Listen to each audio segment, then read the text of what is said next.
to The Mental Knot. I'm Shelley Netco, in for Scott Freymuller, who's joining us remote. And our guest today is Greg Bilbro. What's up, Greg? How are you, man? I'm doing great. How about yourself? And I've got a fun video to set up our discussion. Oh, you sabotaged I'm this already. sabotaging you already. I could guess where this might be going. You realize, of course, that we can never be friends. Why not? What I'm saying is, and this is not a come on in any way, shape, or form, is that men and women can't be friends because the sex part always gets in the way. That's not true. I have a number of men friends and there is no sex involved. No, you don't. Yes, I do. No, you don't. Yes, I You do. only think you do. You're saying I'm having sex with these men without my knowledge? No, what I'm saying is they all want to have sex with you. They do not. Do too. They do not. Do too. How do you know? Because no man can be friends with a woman that he finds attractive. He always wants to have sex with her. So you're saying that a man can be friends with a woman he finds unattractive? No, you pretty much want to nail him too. What if they don't want to have sex with you?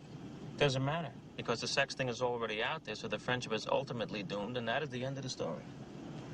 Well, I guess we're not going to be friends then. Guess not. That's too bad.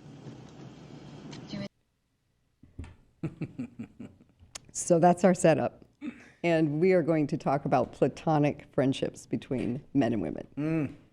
And Greg and I have been friends for 12 plus years, right? Give or take. Give or take. And Scott, you don't know how we met, and you're about to find that one out. Oh, he doesn't know either. He doesn't know, and I like to just like little spice, smack him upside the face with information. Spice section, yeah. Yep. So this is back when I had Let's hear it. Yeah, this is back when I had my online dating site, and I was Cougars and Cubs. That one. Cougars and Company, and Cougars and Cubs is way funnier. but we did call them Cubs. I didn't know. I did have Cubs T-shirts. So you're pretty intuitive. So and I was doing we should get that going again. I know you've said that before, but I was doing a bachelor auction to Greg, launch you wanna the sponsor company. that? As a tech entrepreneur that likes Greg, to start stuff, 50-50. We can let's do sponsor- this. Yeah, Greg's the CEO of Me and Greg are a already tech best pals, company. man. Yeah, like, we both have money. We run businesses. Let's start Cougars and Cubs. Well, first And You're on 5% that crazy. I think you got a 5% crazy. And first you're in going to there. go to Brenda's to learn how to salsa dance, and then Oh my God. yeah. Yeah. So anyway, but so I was launching the company. Hey, Greg. What's up? Sorry, Greg. Greg, do you know that if you go to salsa dancing with her friend Brenda, then you can touch the girls and you can smell them? Geez, Did you know that? Go. Really? That was her sales pitch. I swear to God, that was her sales She pitch. my did say friend. that. Yeah, she's like, you can touch the girls and you can smell them. And I was like, what in the? The Joe Biden special. Yeah, you just sniff their hair, and where it's not weird. Oh my God. She's going to need a I think I just did. she's going to need a disclaimer for her classes now. And it's not weird. We don't cut. I mean, people could say whatever they want to say. It wasn't mean. So, all right, so back to my So go on with back to my what were you gonna story. say? I'm sorry. So no, it's fine. I was launching the company and I was doing an event and I was doing a bachelor auction. So I was talking to my daughter. I was like, I need to have like a bachelor, like a known bachelor in the Valley, so that it'll be a draw, and then I can have people be excited to come. So I did a little research and found out that one Greg Bilbro lived in Scottsdale and had been on The Bachelor. Yeah, not the unknown Bachelor. I was on The Bachelor. He was on The Bachelor on one of the early seasons. So I was ballsy and just picked up my phone and called him and said, hey, have this company and I'm doing this thing and it's a charity event and we're giving money to St. Joe's Women's Wellness Center. Yeah. Would you be a bachelor in our bachelor auction? And you said, I don't know exactly what I said other than, hell yeah, why would I not do this? you said, it's my birthday. Oh, is that what I said? You said, I don't it's my remember. birthday. Hell yeah, why would I not do this? Well, I remember at that time, especially with that show, of which I was not really, trying to do the show. Right. I was doing something else. I was trying to build, I guess, I was a little young and didn't know what I was doing, but I was getting into modeling. And when you're getting into stuff, you don't know what you're doing by definition. You're getting into it. Right. So fitness modeling is what I did for a bunch of years prior to The Bachelorette. And the Bachelorette was just not who I thought I was. I'm not a crazy weirdo. Definitely not trying to get married. That's for damn sure. So why not go on the show and do it? 20 years later, still not trying to get married. Still not trying to do it. Doing pretty good at it. I'm pretty. You're winning at that one. And so, but at that time, I definitely understood the idea that you needed to get your name out there. You needed to get experience. You needed to do different things, and that was all of those. Right. That direction of being on TV and doing what is it even called now? Reality TV or whatever it's called. Reality TV, yeah. That was never something. Because The Bachelor back then was one of the early shows. And so you did your thing. It was super fun. You wore a white suit. Loved it. You were breakdancing on the program. I would even say I was not breakdancing. I was winning at the other breakdance guy who owned a breakdance store in New York. So let's just keep the record straight. Okay. There was a breakdance battle. 2 dudes went. And I came out the victor. Of course you did. Yeah. That makes sense. How could that not be the way it goes down in history? Right? Oh, I love this. This is the best show. Scott, I don't know if you can see his jiu-jitsu shirt that he's wearing. You're probably not familiar at all. Yeah. Yeah, you're not familiar at all. So zero. just a bit of. No, I don't. Who's Gracie? Who's Gracie? Some weirdo in Brazil. Don't know. Yeah, just a little competition in this guy. So anyway, so then cool. fast forward. Greg and I date for a hot minute, right? What would you say? Is that it's less than a year? Oh, it was a couple months. All right. Then there's. Well, a few months. I don't know. I thought it was 6 months Six-ish. but I don't know. Yeah. And then we didn't date. Man. We didn't date. What? No, I'm This is our just laughing. story. I'm just laughing. No, it's Go the ahead. best. And then we didn't. And then, wow, are we doing the whole story?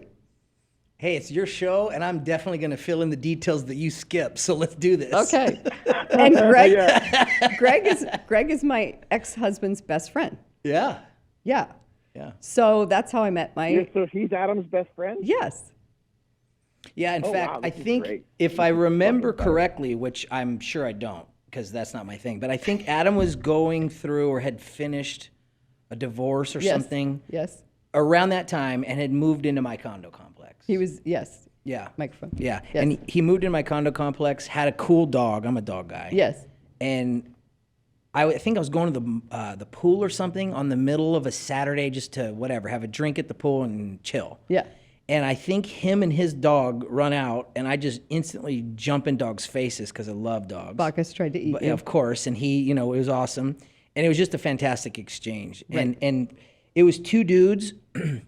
Like, I don't know this man, and he doesn't know me, but it was clearly there was a very positive, like, not just the dog thing. Like, we talked about cool stuff all in 5 minutes, and then boom, we're drinking beers, going to the park, going to the pool, and having a ball. Right. Yeah, and that was the beginning of his and my relationship, Right.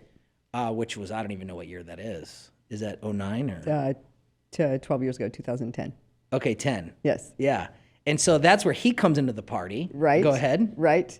And then what? I'm not going to fill in the dots. Well, then, Not let's see. those Then dots. fast forward to, I don't know, months. Wait, whoa. We're not fast forwarding. He comes into the party, and then what? I don't know. Well, they become friends. Yeah, You and I stop seeing each other. You and Adam become friends. I don't know all the timeline, so help me with that Yeah, because I'm not good at you timeline. weren't friends with him at the time When that we were we were dating? seeing each other. Although we were walking Moo once, his cute little puppy. Yeah. And he was walking Bacchus, and we walked past and said hi in exchange or whatever. Because then later, when I met him, When did he you first referenced meet that. him? When did you guys first meet? Because I don't have no idea when that would June, July, be. Of 10? 10, yeah, June or July. All right. Okay. Oh, he should be sitting here right now. I know. He would love this whole thing. We He would be love to sitting have right a here. third Right? way to reconcile. Can we zoom Adam right now? Oh my God! Yeah, I know. that'd be perfect. Right? So anyway, so then we stopped seeing each other in the summer. Yeah. And then months later, fast forward, which I think this is appropriate to fast forward here, because I didn't talk to you much then over the summer after we didn't see each other anymore, and which was sad because I loved chatting with you because we've always had amazing conversations. Because we that was still do. yeah. And it was Halloween, and I went to Las Vegas with some friends, and he happened to be there with friends, and there was one common friend in my group and his group, and so that's when I actually met him. All right. Yes. All right.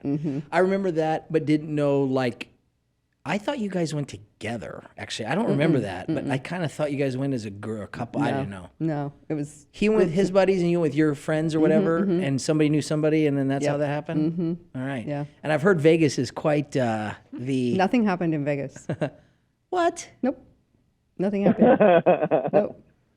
We did ride in. Everybody kept jumping in limos and Scott, going you club good to with, club. you gonna let it's that true. slide? No, You gonna- everybody we kept going club to club, Yeah. and everybody kept jumping in limos. Yeah. And he and I sat by each other and chatted. But And that it started to warm up. I get that. Yeah, they kind of got to know each other a little bit. So maybe he could be interviewed for being platonic at the most amazing and inopportune time ever. Maybe. So let's fast forward. Because we have to, because we don't have that much time. Adam and I get into a relationship. Yeah. He talks to you about that. Oh, yeah. He I was actually- his, what is it, a confidant, his homie, his No, boy, he actually said, his right hand? I want you to know. Yeah. And like, Oh, yeah, the yeah, initial. He had said, yeah. by the FYI. like this is- respectfully, kind of a like interesting conversation thing. Yeah. If what he told me is true. Which is, it is who he is. He is that kind of guy. Yes. And that is also, I think, what a good guy is. It doesn't make you good. It's just if you hide and are quiet and run from the obvious, then I wouldn't call that you're bad, but there is a higher character. There is a bigger man in the room. There's somebody who's going to face music. There's somebody who's going to Right. say, all right, this Band-Aid's probably a little uncomfortable. Yes. But I also Eventually, it know needs to it to come be the right thing to do. Yes. And indeed, he did that. Yes. And I give him props for that. Yes. A lot Yes. of people don't do that. I would agree. True. Yeah. I would agree 100%.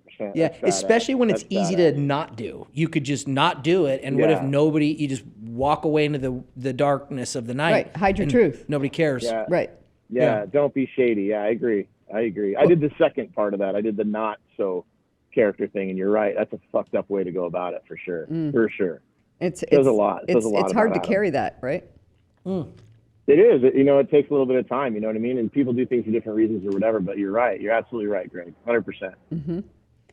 So anyway, so then go ahead. So he says okay, and then you guys start dating, right? And then you eventually get married to Adam, and Well, Yeah. what did I say? I mean, I think you said, yeah, I appreciate you talking to me about it, and I mean, you were just appreciative, well, this might get into the platonic. And you said Shelley's a component. great girl, and Yep. yeah, and that As- kind of stuff. As you were and are. Thank you. But I didn't respond. I wasn't too. How did I respond? I don't really remember, to be honest. I mean, I didn't you like were- it, but I was not. It's Yeah. not. I don't remember like some DEFCON 5. No, Nothing. No, you Yeah. weren't emotional. Yeah. About it. And then of course you two were friends, so it wasn't long before like we're all three hanging out at the same party. We're at the same place. We're going to the same whatever.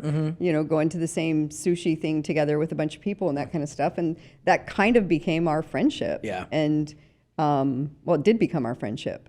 And it just moved you and I think, to a new level of, I don't know. There's platonic love, right? So I have a total friendship, amazing, different kind of soulmate love for you. Agreed. That's non-sexual. Agreed. And it's pure and it's beautiful. It's the best. And It's awesome. Such a gift. It's fun to get here. It's fun to get to this point with Yes. other people. Yes. Maybe the other sex, I don't know, but just any time where you can go through that and get to here, and it's just a fantastic way to Right. have a friendship. Right. Yeah. Right. And I think one of the coolest things about it is just the story where you two remained friends, and I was your friend as well. And you saw our ups and downs and everything. I saw you with like this girlfriend, that girlfriend, all this everything, and embraced everybody who you were dating. And it didn't matter what the noise was. I think the way I see it around us, you and I were still who we were. And it didn't change anything, It was. It sounds a little bit like patting ourselves on the back, I guess, but there's just some truth to that. It's empirically true. We've been tested through a decade of a zillion situations. Having fun at cocktail parties or pool parties or with the new boyfriend, the new girlfriend, the whatever, the new husband or whatever. Whoops, I will not smack the counter. Yeah, we don't want Rob to get mad. And there's just you're either an adult about it, and you can still hate the situation, and you're kind of quelling your angst or your nerves or your jealousy or whatever. Right. Or to me, maybe not the beginning of it, because I think everybody has a little bit of frustration or jealousy or uncertainty that makes them feel uncomfortable. But for me, like very quickly after you and I had stopped dating, it was super obvious to me that like we weren't supposed to be dating, and I loved it and it was very fun, but like that is just not the utility, not the use case. It just doesn't make sense to me in my head. Right. You know, and that's just how my freaking brain works. Right. But the way you do make sense to me, abundantly clear, is who you are in your real life, like with your family and your friends, who I know them all, and then how you express yourself to me. And that is super clear to me. And it's just easy to fall into that for me. It's easy to continue to be that person, a good friend for the right reason, for the right, at the right time. And that and so now I realize,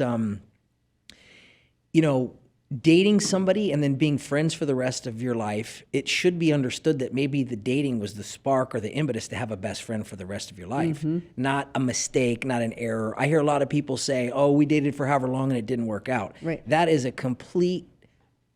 has to be completely dissected, in my opinion. Right. I've dated a zillion people. Because there's a purpose for every introduction. Absolutely. You've dated people. It's like, Yes. Are they all failures? 100% of those just didn't work? What do you mean, what didn't work Right. about Let's- knowing that let's- person let's- and exchanging? let's get underneath what the didn't covers. work. Right. It's almost like binary. Works, doesn't work. Works or doesn't work. And that's one And of the frustrations I got it's with not black and white. marriage. You're right. The marriage didn't work out. Oh, really? Married for 8 years didn't work out? Maybe the marriage didn't work Right. out. But who are you? Who are Who you? are they? And what do you now know? Let's talk about the character. Let's talk Yeah. about the lessons. Let's Yeah. talk about what was You know what? revealed That's about you. That's so powerful what Greg is saying too, and that's what we talk about all the time. Is that exactly right? Like, it takes two to tango, man. Like, the marriage didn't work. Okay, being married probably didn't work, but if you spend that much time together, there's something there. Right. Even 6 months together, there's something there. Absolutely. Right? Like, there's so many great people in the world, and it would be hard for me to fathom and hard for me to believe that we let our egos get in the way of understanding and appreciating how amazing people are in our lives and appreciating like what they teach us. And we talk about toxic, not toxic, whatever, but like even, we talk about maybe the worst relationships in our life, and they're still good. Like, you could still be friends with those people if you chose to, and take that hate away and appreciate them for who they are and what they brought to your life. Maybe you don't talk every day, maybe you're not best pals, but at least be cordial, right? And like Greg said, set aside that uncomfortableness and that jealousy, and be an adult, be somebody who wants to support the people in your life and that have been in your life, and that's a big deal. Well, and we talked about this earlier too, Scott, which is that having that relationship, no matter what it felt like or what you experienced, it's part of the creation of who you are. And so being who you are today, they're part of that foundation, all those relationships or all those people or whatever they brought to you or whatever they've, perceived taken away from you, but nobody's taking anything away from you unless you allow them, unless you tell yourself that story. So if you reframe the story Right. and tell yourself, no, this was a value add, and what does that mean to me? Because the value add could just be self-awareness. It could be self-awareness enough to know that you need to disconnect and go on this trip or something like that. But you can't mind erase it, and you can't unremember it, and you can't do that to the person. You can't do it to the experiences, and it's part of your history, and it's part of the makeup of who you are. Yeah, and then I see you and Greg sitting there, and that's a great relationship, man. It's cool to watch. And, Damn straight. Super intelligent people sitting there having a great dialogue about life, and that's important. And say what you want about toxic or not toxic or whatever, but that's how I got to where I'm at right now, right? Like, a girl I knew from high school who I value, and whatever you say, like, we can say whatever you want about it, but I wouldn't be here without that, right? And that's what you want to appreciate, and that's where you want to come from. So back to you, Greg. Those are great insights, and a lot of what we talk about on the show. So if I may add, you guys or have that dialogue, parlay on something you had said, toxic relationships, that's not something I would say I'm very familiar with.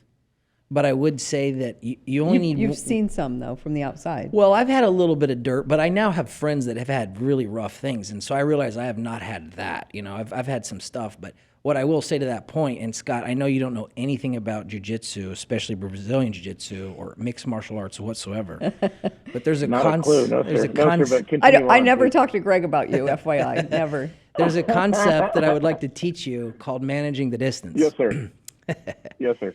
And in physical altercations, one of the most important things is to manage the distance. If they can't touch you, they can't hurt you, right? Right. And as a rookie in the sport, I'm starting to learn these philosophical lifelong lessons and how they apply elsewhere and where else do they kind of get their tentacles in and also apply. But a toxic relationship or just a rough one, I didn't manage my mental distance. I let that person who was being toxic, however they were doing that, and it's not that you can fend off all foes, but if you don't have your guard up and if you're not paying attention and if you let that stuff in, you don't have your guard up and you're letting that stuff in, you're letting that happen. Right. And so you're not in a fight. If somebody's coming to you, one of the ways to manage the distance is to back up. Obviously, keep that space between bad guy and good guy. When there's a toxic relationship, and I'm not some philosophical guy, it's just I'm now more mindful of this. Mm-hmm. It's like, when is this person being toxic? How close are they? How many minutes or hours per week or day are they doing this? What is the difference between toxic or just my girlfriend venting on a rough day, right, and I need to be the good guy who's definitely the big shoulder. Right. And that, learning that line between venting and toxicity, I think is similar to learning that line at the nightclub, where it's like, is that guy drunk and about ready to go crazy and throw a chair, or is he just having a good old time and a little fuzzy? Right. Where do I put my body versus that crazy person? With a toxic relationship, right, how much time and where do I put my mind with this person? Mm-hmm. And I think once you start asking those questions, you probably need to think about, all right, well, this is... Well, and to your point, too, is that, I know narcissism is overused, but not everybody who's angry is a narcissist. And everyone, I think a lot of people now are just so willing to just put everyone into a category and then respond to them. Label. Yeah, based on, like you said, the guy with the, at the nightclub or whatever. Yeah. So we see a behavior, we give it 30 seconds, and we respond accordingly based on our set of circumstances, our history, whatever our values are, that kind of thing. And current emotional state at that moment. Emotional state, and how close have I flown to the sun? Do I have SPF on or not? So I think that changes everything. Yeah. Yeah. You were going to say, Scott, sorry. You take that a step further back to that relation to martial arts or whatnot. But, as you know, Greg, like as soon as you stiffen up, as soon as you try and resist and you use strength instead of technique, then you lose, right? And I think that's where, you go back into that relationship situation. You might be with somebody and you might be a little bit, like I wasn't in a healthy state when I met somebody toxic. And I think you were too, Shelley. And, those things happen. But then once they get your number, meaning that, once they can make you, get rigid and fight back, they got you, man. They can play you. And that's where that toxic piece comes from, right? And then you get addicted to it or whatnot. But sorry. You're right. I'm in a different place now, and I wouldn't actually engage with that. And I haven't. And Shelley and I joke around, dating and stuff too. As soon as I see any sign of that, I'm out. I'm like, this isn't going to work for me. Whereas before I wouldn't have done that, right? Like I wouldn't have had the self-esteem and the confidence to do that. Therein is the learning lesson. You got to get popped in the nose to know what a jab feels like. You got to get a crazy chick or two who slashes your tires a couple times, and you're just like, all right, now I know what this pattern pattern represents like before on the first date. Something is not okay. Yeah. There's also that facet too, like Shelley said, you have the gal who's like this wonderful woman, and then you go home and she pushes your buttons and you get mad, she gets you to tense up and then she wins and says, oh, look at that, he's a fucking asshole. You know what I mean? You got that game too. Right. Yeah. Well, or the reverse, the guy does that to the girl too, it goes both ways. Right. But, mental abuse is actually a thing. That's a thing. Man. Yeah. It is a thing. Deal. But also, somebody said something about a toxic person. It's not a toxic person. It takes two people to create a toxic environment. And I think that's just something that's so misunderstood. And, people are very quick to point fingers and very quick to blame. And because that's the easy road, right? Yeah. And it takes a much bigger person to sit and say, okay, what's my part in this? And I know Scott and you and I talk about this a lot. But when you can say, what's my part in this, which it took me a while to get to that point, in the last situation, it took me a while to look in the mirror and say, wow, I am actually a participant here. I'm not a victim. I'm a participant. Yeah. And now what am I going to do about it? Well said and well stated. Yes. Right. Yes. So, Yeah. And then, that's the key too, but that's why, like you guys have such a good dialogue, is because you're accountable for your actions, right? And you're self-aware. And that's the key. Like Greg was saying, being self-aware of what you need in your life and what you're going to accept and not accept, those are big things. And once two people realize, like, hey, there's no issue or no problem that's one-sided, it's not one person's fault. It takes two to tango. Once you realize that, you're like, oh my God, wow, I actually have some meat in this game, like you said, Shelley. And then you can, potentially become friends or at least accept each other for your differences and respect those differences, right? But yeah, it's never one person is it's all them. It's never that way. It doesn't work like that. Right. And that's, I think, where that really true friendship comes from, and that great communication and that respectful dialogue, Yeah, absolutely. So I want to touch on, obviously, the plan was we're going to talk about platonic friendships. Yeah, I've got a question about that. Okay, and Scott, we have a great friendship as well. In fact, you guys are two of my favorite people. Like I said, it's do. just I feel so blessed, and you both have added so much and value me and into Greg my can life. protect you too. Exactly, We I'll can take be it. your guard. Flank our favorite. I'll take it. One to the right, one to the right. left. But so from a male perspective, and I want both you guys to talk about this. What is it that keeps some men from being able to be in that position where they can have solid female friends and a solid female friendship? Because for some guys, they just can't do it. You want me to go first? Sure.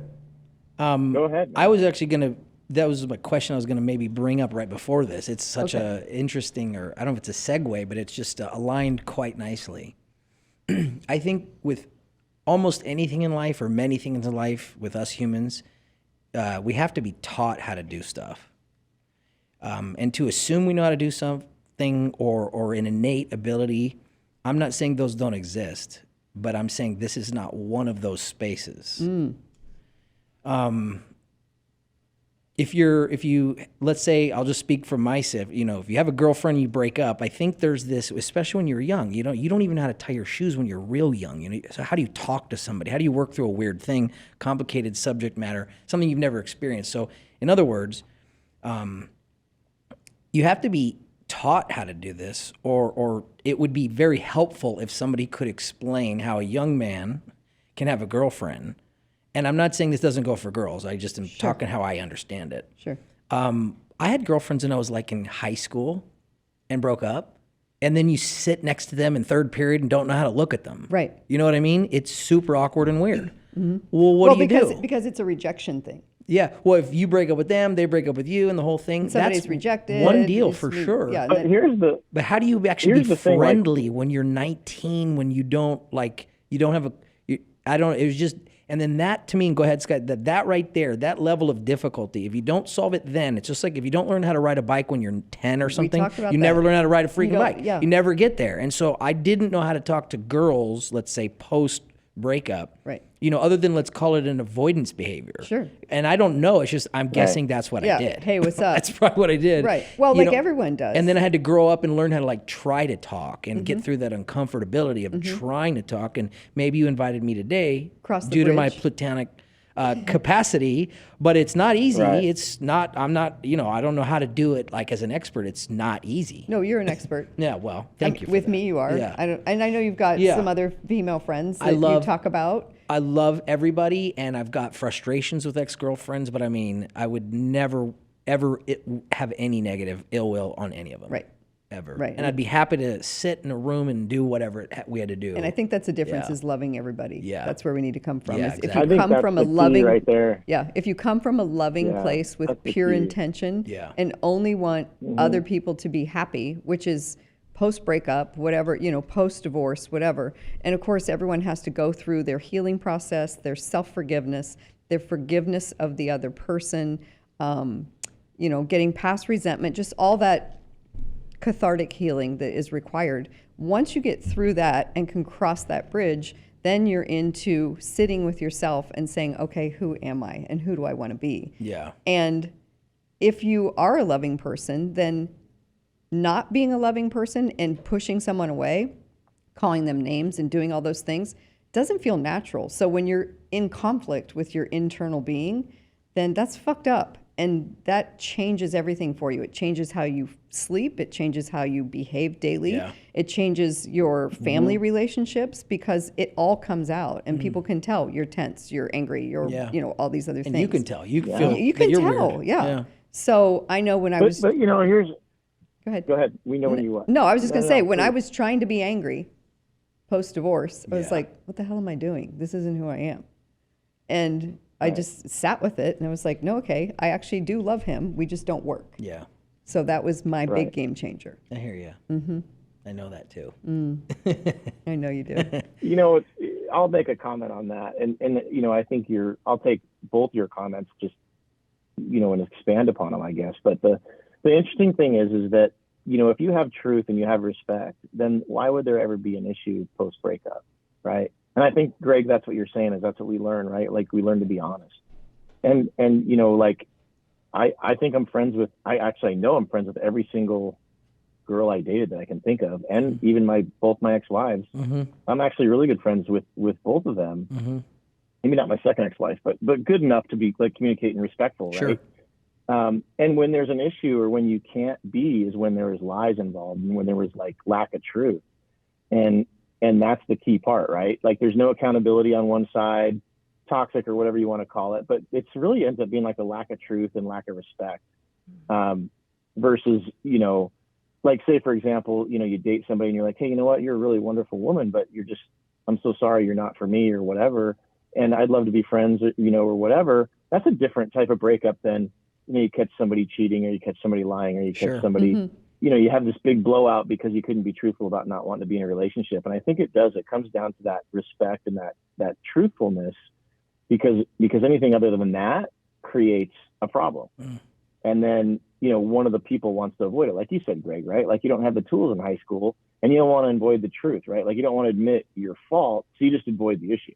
Like you don't even want to deal with it because you just don't want to deal with it. Right. And if you don't have to face that, then there's not a problem. So you just kind of ignore them and make believe they never existed, Right. And that's not a healthy way to deal with things. And I think that's where we come into this friendship model where, Shelley, it's you're an attractive lady, but you command and you are very respectful. And it's almost like you have to make that decision, right? Like, is there going to be a romantic thing going on, or are you going to be platonic? And you discuss it. I think that's okay to have that discussion between a man and a woman. And I think as you get older, you learn those skills, like Greg was saying. I mean, you have to learn how to be friends with a woman, right? Like a woman isn't an object. A woman is like an equal. And once you start realizing that, you realize like, oh, wow, okay, there's women that, I want to be with. There's also women that I want in my life as friends forever. You know what I'm saying? If that makes sense. I don't know. Yeah, and sometimes absolutely. friends can become lovers too, but like Greg said, I mean, I think it does need to be taught. And I think it's a mental health issue. It's also about honesty too. True. And respect. Absolutely. So, Well, some people but say, I think we have a great relationship. some people say, and I don't know, I wouldn't say that I know this or I understand this necessarily, but when you have this negative or I don't want to use toxic again. Like they say you're projecting. So it's like you break up with the girl and she's this way and she's this way, And people say, like the psychology smarty pantses of the world say, well, when you're saying that, it's some what reflection. you don't like about yourself. Something, yeah, exactly right. Of you. Yes. Yes. It's what you need to work on. And I can't totally get there completely, but I am starting to understand there's some, it's a little like, no, you fucked me over. You're still a jerk or whatever. But I do understand that, like, just the idea of auto generating angst, pissed offness, frustration, and madness, and that whole enchilada of just that, all those emotions, something I do situationally. Yeah, in a temporary time by yourself in your room. Like I have a kick-ass job, kick-ass condo, and kick-ass car, kick-ass job, and dog, and I'm just, everything's great. And there's 100 times a day where I'm sitting on my couch like mad at something, and I'm not a mad guy at all. No, you're not a mad freaking guy. happy dude. That's one of the things I why love would I about be mad you. at this You're thing? not mad. Or why would I be pissed at that thing? Right. And I'm realizing I'm just making stuff up. Yep. Yeah, I'm just making it up. And it could be true. It doesn't mean the facts that I'm not using are not true, but being mad by myself in my awesome house with health, with my dog licking my ankle. It makes no like, sense. why would I be mad for 10 Yeah. minutes at somebody did something? Right. So that's another thing I've learned. Well, is, because you can control your response, right? well- That's all you can control. yeah, we pick the way in which we respond to life, right? You have your thought, you Yeah. have your emotion, but you don't have to respond to that emotion. You Yeah. can sit with it and gain perspective. Yeah. You know, we said too, and this is like my epiphany. This is like this whole trip, right? Is that, you know, you can say whatever the hell you want about a partner or a spouse or whatever, but almost always the issue comes down to you.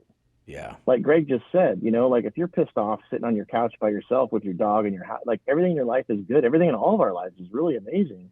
And you can be mad, then what the fuck, what's wrong then? You know what I'm saying? It's not about the other person, because you can project that on a partner. Yeah. And, you know, Greg, I was telling Shelly earlier, I've been on the road for 2 weeks, and part of being alone, as you know, is like learning who you are and realizing, like, I'm a good dude. I don't have conflict with anybody.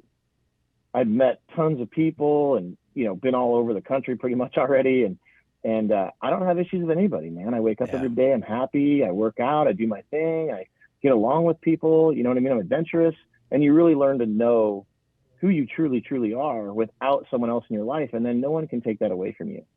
And like you're saying, you know, like when you're with somebody and they sometimes they influence your mood and, you know, your life and your lifestyle or your perspective or whatever. And that's not okay. You know, the people in your life should be supportive and, you know, introspective and help you build and grow as a person and support you in everything you do in your life. And that's the key. That's what you want in your life. Anything other than that isn't acceptable. Right. Well, but, you know, I think that's what we realize as we get older. Do you want me to go or you go? You go ahead. right. I just want to remember what I was going to talk about. You're not gonna. To that point, speaking of platonic relationships, it's you know, there's many, or maybe only a couple different versions of this. I don't know. I'd like to actually do a mind map and think about this. Yeah, a little let's bit. do it. Yeah, Let's do it. but this week. you're with somebody, you know, and then you break up. Let's say. Actually, I guess platonic does not mean you were together and not together. Platonic can mean you're in the same just space friends. forever and just friends. Yeah, Yeah. obviously. Yeah. I didn't want to have that revelation live in front of many people. No, I did look it up. Yeah, but that's what we do. I did look it up, and That's what we do. 67% of platonic friendships at one point, according to this survey at whatever university of like 500 people, 67% crossed the line and had sex at one point. Yeah. And they're platonic friends. Yeah. For a number of years. Mm-hmm. So that's noteworthy. So what's the difference between a true, genuine curiosity where we all slip one indiscretion past the goalie once, Right? you know, where it's like, all right, we did that. Yeah. And then then we're not doing that again, yet we're coworkers. Or we're at the same school, we're at the whatever, Right. you know, whatever Or- it is yeah. that you do. Mm-hmm. How is that different? I guess I'm asking you the question. Okay. And because I don't know, this is interesting to me. Okay. How is that different than somebody who maybe is dating for a while and then breaks up and is also still in the same space, same, The you know, friend space, Yeah, the friend exactly. Isn't one more predestined to reoccur or repeat than the other? I mean, I would think it just depends on, I would say situational. It's obviously unique to the two people and unique to the circumstances. But in my mind, I would say yes, because I think if you've had a relationship for however long, you know, whether it's 2 weeks, 2 months, whatever, 2 years, whatever, and then there's a separation, breakup, and then you have that respect for each other enough that you want that person still in your life, Well, that's where I was going with this. and you truly value what they bring to your life, and you can't imagine not having that, which is kind of where I am with Adam. Can't imagine not having who he is in my life. And we respect each other, and we both bring value, I think. And if you're in that space, then I think it's hard to cross that line again. And I think it's not hard to, but I think it's easier to be respectful of it and than it is if there is some situational slip, faux pas, Sure. you know, New Year's Eve party, whatever you want to call it. But I think that one isn't built on the foundation of the relationship, which is you're close, you have maybe a cellular connection, you know each other well, and you've seen each other through good and bad usually, which is what a relationship is. And you've had deep conversation and you understand who the other is to the core. and listen to me like I'm like some. Well, this is where I was going. Sorry not to cut you off, but Yeah, go. that's actually, I think, part of the rehabilitation process, if that's even what that's called. It's to reestablish a higher good, a higher relationship value, Yes. like a low resistance, high reward. It's easy. It doesn't have to be fun and super rewarding. It has to be non-problematic and somewhat rewarding on the friendship side. And if that's the case, it'll self-perpetuate. Right. And as long as that's the case, Agreed. like you can always be homies with that person. You can always be Right. friends with that person. You can always say, hey, I got a flat tire. I know it's weird. Can you come get me? Right. Or, hey, can you buy my whatever, somebody's, Girl Scout cookies because she's trying to make the thing. Can Yeah. you throw me $100? Like you can always just do those friendship things because there's now been a reestablishment of the greater good. And if I can talk about the sex thing real quick, I think everybody understands that in many scenarios, not all and not every person, but everybody can understand that sort of by definition, if you're not having a kid, is a short-term pleasure, a short-term gain. And once you can kind of understand that there's like these ideas of short-term gains, and then long-term With a huge loss, let me possibly, say, right? short-term pleasures Yes. versus long-term happiness is the way I Yes. want to disambiguate that Okay, because okay. that's That's perfect. different. Once you can kind of, and I'm not saying I can do this. I'm saying I'm aware that this is a thing. Theoretically you can speaking. wrestle with that. You can keep your animalistic instincts or your 24-hour self-indulgences, Right. At least in check to some degree. And then that gives you the opportunity to create a better relationship where there's higher value. And that to me, when I was 20s, get out of town. Yeah, that no, whole muscle did nothing's not in check. exist. Nothing's in Zero. check. I was 10 when I was Zero 25. check. Yeah. I mean, but now that I'm approaching 45, I'm like, all right, it's like a new mental muscle. It really, I can kind of think through this stuff. But it's also self-respect and it's self-care It and is. it's respecting others, and you grow. I mean, we all grow, right? And if I was a person I was when I was, 25, I would have been a completely different person. You know what I'm saying? I mean, it would be easy to do that. Yeah. And like you said, Greg, like it's a short-term, win or not win, I guess pleasure, like you said, Yeah. versus, you can have a long-term friend. And back to that point, Shelley, you just said, is that when you and Adam became cordial and somewhat friends is when you, not to be offensive or like jump on you here, but is when you admitted like you're part of the issue, when you admitted you're part of the problem. No, I and take that's full when you ownership. could start respecting Adam again. Yes. And that's a big deal. And I'm sorry to say, actually, I'm not sorry to say, fuck it. But if you marry somebody and you're in a long-term relationship, like a years and 5 years and 6 years and whatever, bullshit. Like the other person isn't a horrible person because Right. Yeah, you wouldn't good have been point. with them. Yeah. Right. I mean, come on, let's be real Absolutely. here. Absolutely. And the dynamic and the chemistry and whatever might have came out in weird ways, or, they might have had some other shit going on in their life, but they're not a bad person. No. And it's unfortunate to see that when, people just totally eliminate you from their lives because they don't want to look at themselves, and that's really what it is. It's almost always about you. And like, what you said, Greg, earlier is so true that, if you're pissed off at something, it's probably about you. You might Yeah. want to look at yourself or, be Yeah. pissed off in the mirror because that's huge. And I think too, back to that truth thing, Shelley, like when you started being truthful with who you are and your responsibility in those relationships, or with specifically Adam, then, oh, wow, he's actually not such a bad dude. He may not be somebody I want to be with, but he's definitely somebody important in my life, and we can watch our dogs, and, I can bring Greg on and we can talk about the relationship and the dynamics and all that kind of stuff. And that's respect and that's truth. And that's what we're all striving for, right? In every relationship, every day. Yeah. Yeah. And it wasn't until I completely owned my part in it and took responsibility that I was very empathetic to him and his space and what he went through as well. That's what it took. And that was a takes two, big man. awakening for me. Very big. Yeah. You had to It takes self-reflect. two. And Go ahead. sorry. No, I was just going to say, you hear people, that's the thing, Greg, I don't know if this is one of your rules, but this is a huge red flag to me, is when somebody starts talking shit about an old relationship or a past relationship, you're like, okay, dude, you haven't come to any terms with that. You're a victim. Like Greg, you just said, you don't wish any ill will on anybody you ever dated. And nor do I. Honestly, I don't. And that's a good spot to be in, because I take responsibility for my actions and my part in that relationship, it's successes or failures or whatever, but also the growth from it. And that's where we need to be at, you know. That's a big deal. That's a huge freaking deal. So Agreed. Amazing. Go, Greg. What were you going to say? Well, I have a pretty good platonic relationship story. Let's go. If that's what's up. Do it. Yeah. I'm going to do that. I've never really told this story, so I'm going to do the best I can to keep it the right way because, of course, the person's very important to me. So I dated a person for, I think, 3 years, and we were in love for sure. And we broke up, and then she moved, and she was, in my opinion, the perfect person. The whole time we dated, she's a perfect human being, like, you know, wonderful. She's got all the best accolades, 4.0, perfect soccer, you know, doing all this other good stuff, right? And she's like a star of a kid. And so we're dating for 3 years, and I fall in love with her. We break up. She moves.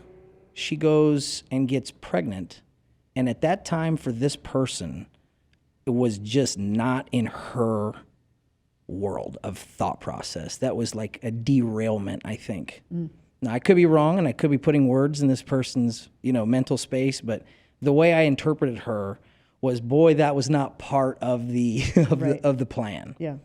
She had big career stuff. She was on the up and up. And so to be a single mom, I don't think in the 20s was just clearly not in her world. And so when that happened, the way I understand it, and I'm pretty confident that I'm shooting it straight. I mean, devastation is probably an understatement for a little bit of time for this person. Wow. So she calls me. She lived in another state, had probably a boyfriend or two in the meantime. I don't know. And I'd probably had, you know, doing my thing, but we'd been disconnected for a couple years. And so she calls me and says, this is what happened. And I just, you know, I'm calling you. And that's that, right? So I jump on a plane and I go down there and I spend, I think, the weekend or something with her.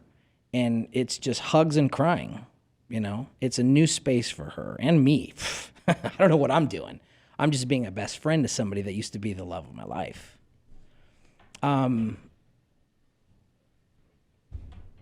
It's the best. It's probably the coolest call I've ever had because I got to go down there and be a friend.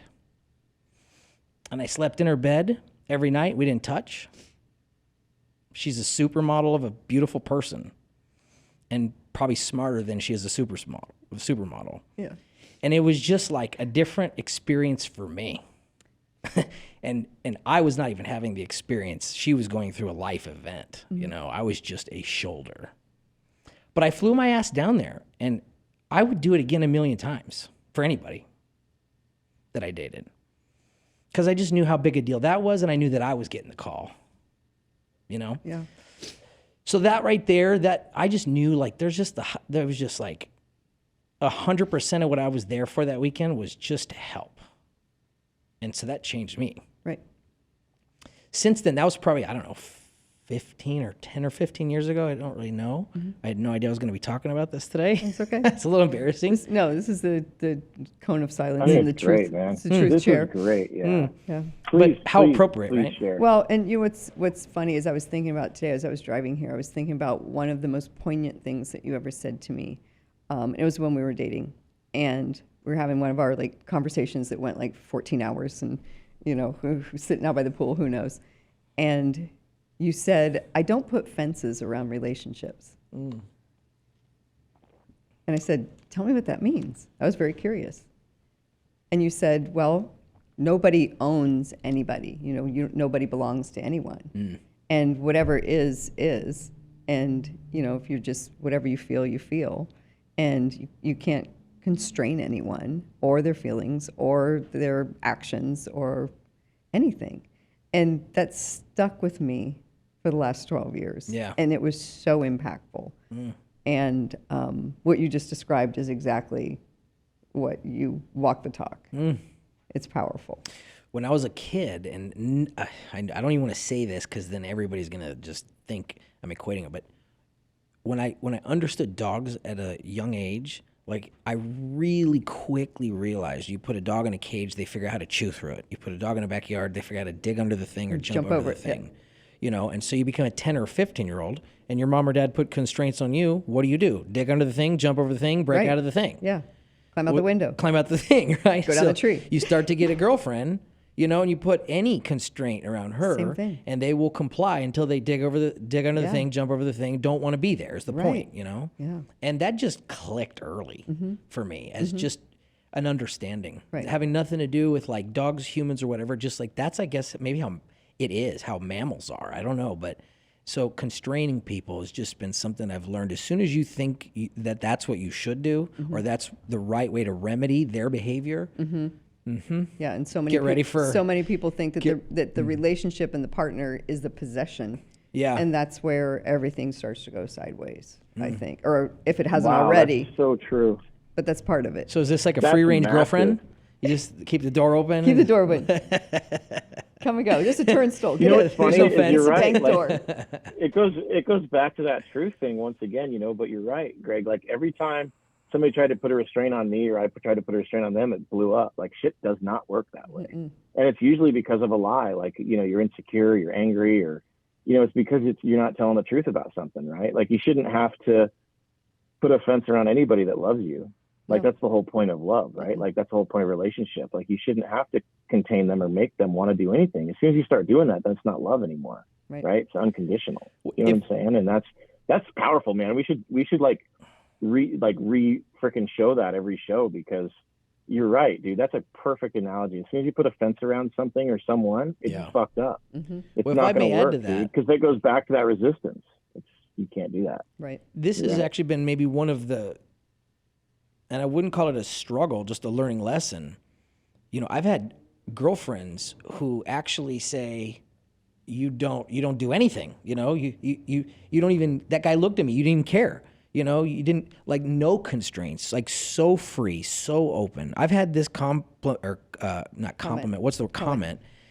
many times to know it's a pattern that I don't really know what I'm doing. Like I don't see what is being received by girlfriends that say you didn't even, like, just no constraints. In other words, some girls say they like a little bit of these, I don't know about impositions, but like, where do you want to go tonight? Well, where do you want to go? You can only say that enough times where the girl's like, all right, dude, just pick a spot and be in charge of some shit. You know what I mean? But if you're never putting a constraint, if you're never in charge of stuff and you're always open and completely just, you know, whatever, Quiet. I have many times been, I wouldn't say chewed out, but like been talked to by girlfriends about, where are you? Well, there's I'm not disconnected. Control, constraint. I mean, it's like I'm not where's the line? disconnected, but just nothing. And they don't like it. Yeah. Yeah. It's fascinating. Yeah, so I realize maybe there's a Because balance you don't care. Maybe because Well, you don't they perceive care he enough. doesn't I think care. it's the That's message, what I right? hear. You Yeah, don't like, care. I mean, I I'm know like, you how could you care. not think I don't care? But I just you do did care. 6 months you of whatever. You just want them to choose, and that's fine. Right. Yeah. By the way, I say that all the time too. Yeah. Yeah. You choose. Sometimes emotion is good though. Sometimes it's good to like do that. I think in a relationship, you know, I'm not saying for every relationship everybody's different, but you know, if you really care about somebody and you're, you know, I think some jealousy is okay, you know, or I've heard whatever that exact imposition line. or whatever. I've heard that show I mean, some some of it's jealousy okay. makes me feel better. I've heard that. You know, at least, yeah, because then you're being vulnerable, right? Like if you never show an emotion like that, you're not being vulnerable. Because like you said, I mean, we all get jealous and uncomfortable. And if you don't show that and share that, then you're missing that truth and you're not being vulnerable and you're not letting them know who you really are, right? Or that you actually really care. And I'm just saying, I think I'm probably the other way. I talk fucking too much. You know what I mean? I wear my emotions on my sleeve probably more than I don't, you know? And, but yeah, I mean, I think, you know, Greg, just listening to you talk, you're in a way healthy place and you have some great advice. And, I don't know if you've ever been married, every one of you married, that's up to you, but you know, it seems like you have some great relationships and some not toxic shit going on and good for you. So good advice, man. Awesome advice today. Really, really, I'm glad that you're on. I'm glad that you shared too. I appreciate that you feel that I'm grounded in some regard. Yeah. And you both are. No, you're super grounded. Yeah. You guys are dialed in for sure. Yeah. And I appreciate it. So I'll remember that fence thing. I remember that. I'm going to use that. Yeah, shit. it's perfect. Yeah. You'll hear it. You'll hear me use that again if it's all right. I'll plagiarize from you. Sounds good. Do it. So we are out of time. I think it's time to wrap up. Yep. 45? Time to wrap up. Hey, Greg. Yes, sir. Greg, do me a favor real quick, and I just want to make a comment. You know, I gave Shelly this opportunity, and she asked me why I gave her this opportunity to run this show, and I know I gave this opportunity because I know how great you are, Shelly, and I know that you can do anything that you choose to do, and it's within all of us, and your talent is beyond. And I'm saying this in front of Greg because I know he feels the same way because you work with both of us, and you know, you help us both out, and you're a wonderful person, and you have a lot to share with the world, and I just want you to know. And I want to say this publicly, that you're a fucking badass and that you're sitting in the right seat right now. Thank you. You're So amazing. cheers to you, Shelly. Thank you for supporting and thank you for sharing. And thank you for Greg, the opportunity. And Greg, thank you so much. You guys, honestly, I'm so blessed. I can't even tell you. You know, well, you surround yourself with the people that you are. And you know, I knew I'd get along with Greg right away because, you know, he's a great fucking dude and you're a great lady. And I'm impressed, man. I'm super impressed. So cheers to you, Shelly. Cheers to you. Thank you, hon. I appreciate it. Kind words. And Greg, yep, I appreciate you coming on too. It's super cool to meet you from afar. Yes, sir. And you know what you shared today is awesome. And you know that emotion that's genuine shit, man. That's some real. It's stuff, fun to talk about. Mm-hmm. You know, you don't get questions like this from your BFF who can actually really extract the good stuff. So it's fun. I appreciate the invite. Yes. Yeah, man. Well, Shelly, I guess you close this thing out. All right. Close this out, and we'll see you soon. All right. This is Shelly Netco and Scott Freymuller and Greg Bilbro with The Mental Knot. Thank you for watching.